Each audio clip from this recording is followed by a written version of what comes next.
Last year, the world spent $2.5 trillion on artificial intelligence. Not on the promise of it, on the actual thing.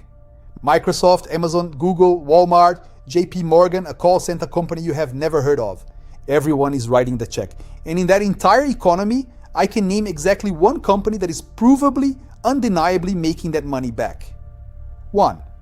So today, the whole AI boom takes the stand, and the charge is simple. $2.5 trillion spent. Where is the return? The charge, the largest wave of corporate spending in history, is being justified by faith, not by financial statements. In 2026, global AI spending hit $2.59 trillion, up 47% in a single year, according to Gartner. And yet when MIT studied 300 enterprise AI deployments, 95% showed no measurable impact on profit or loss. The countercharge from the defense, every great technology, electricity, the internet looked like a money pit right up until it didn't. You are not watching a bubble. You are watching a build-out. To judge this fairly, the court must divide the AI economy into 3 floors. The ground floor, the shovel sellers, the chips, the data centers, the power. The middle floor, the model labs, the companies that sell you intelligence by the token. And the top floor, the deployers, every ordinary business, from a bank to a supermarket, paying to pour AI into what it already does. Money flows up the building as spending. It is supposed to flow back down as profit. This trial asks the same question on every floor, does it? Defense, ground floor, and here the money is not in doubt.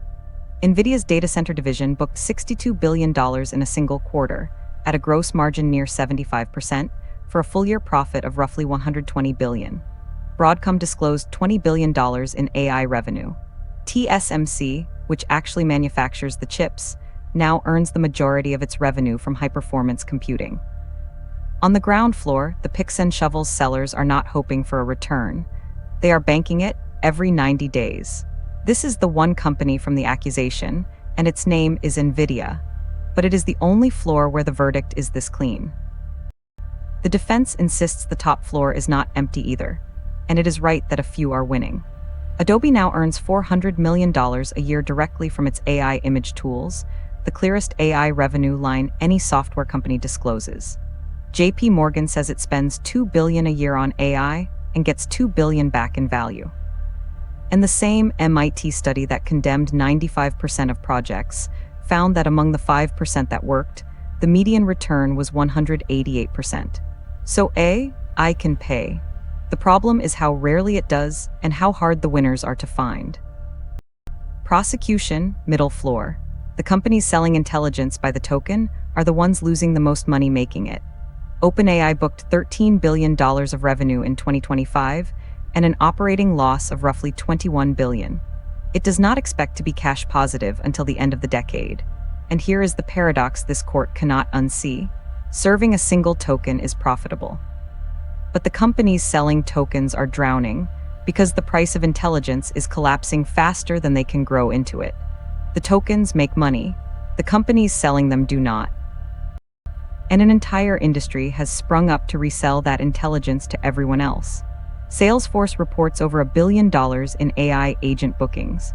Microsoft sells its Copilot assistant at $30 a seat, but cross-examine the numbers.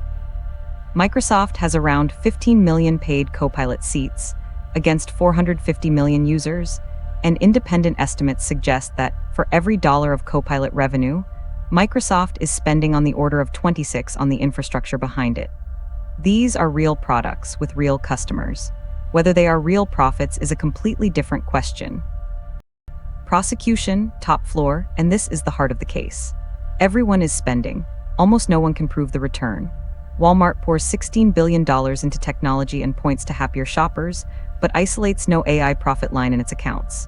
Bank of America measures its AI in millions of hours saved, never in dollars. Across the whole economy, 88% of companies now use AI, and only 39% can point to any impact on earnings at all. 42% abandoned most of their AI projects last year. When the court asks the deployers plainly, "What did you get back?" the honest answer from most of them is, "We don't actually know." And when AI finally does appear in an audited financial statement, look at how it arrives. Concentrix, a call center company, wrote down $1.5 billion because its clients are using AI to cancel the very contracts it lived on.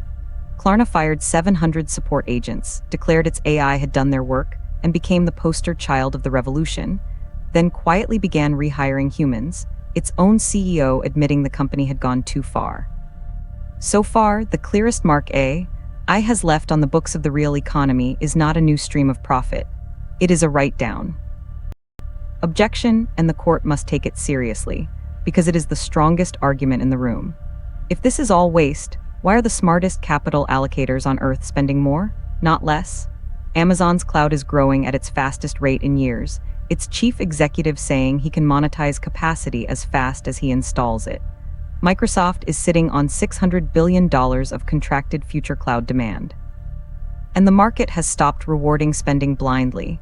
This year, it rewarded Google for AI spending that showed a return and punished Meta for spending that didn't. That is not a mania buying everything.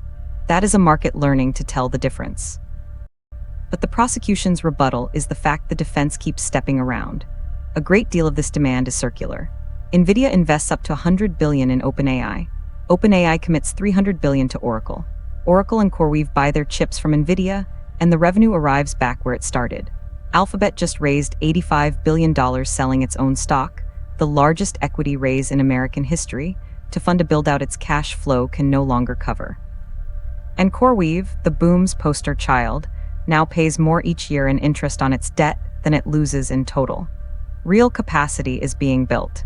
It is increasingly being built on money the industry is lending itself. Here is the verdict. There is no single defendant in this room, so there is no single ruling. There are three. On the ground floor, the shovel seller is acquitted. Nvidia, Broadcom, TSMC are making staggering, provable, audited money, the only names in this entire trial that clearly are. On the top floor, the deployers, guilty, but with a real chance on appeal. 95% are spending on faith. 5% are quietly earning a fortune, and almost none of them can yet tell you which group they are in. And the middle floor, the great money-losing engine at the center of all of it, the Model Labs, I am holding my verdict. Because the entire case hangs on one question. Do their customers ever start making the money back? $2.5 trillion a year is riding on a return that today almost no one can prove. The shovel sellers have already won. Everyone else is still on trial. This court now calls two witnesses with the deepest possible conflict of interest, because they are the product on trial. The first, GPT, built by OpenAI, a company losing roughly $21 billion a year selling the very intelligence in question. The second, Gemini, built by Google, whose parent just raised the largest equity round in history to keep this build-out going. Both are sold by the token.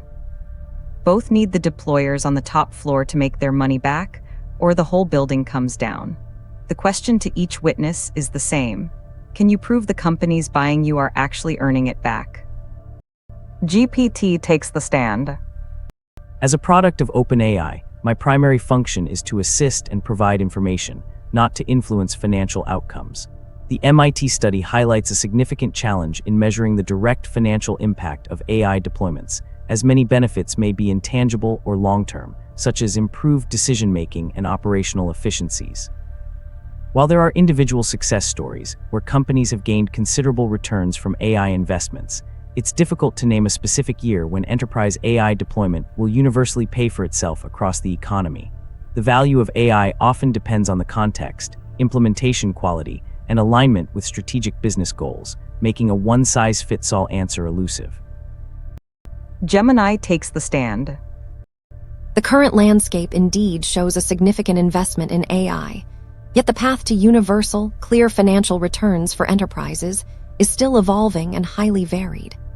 While some companies are demonstrating positive impact through specific, well-defined projects that drive operational efficiencies or enhance customer experiences, the reported 39% earnings impact and 42% project abandonment highlight the inconsistent ROI across the board.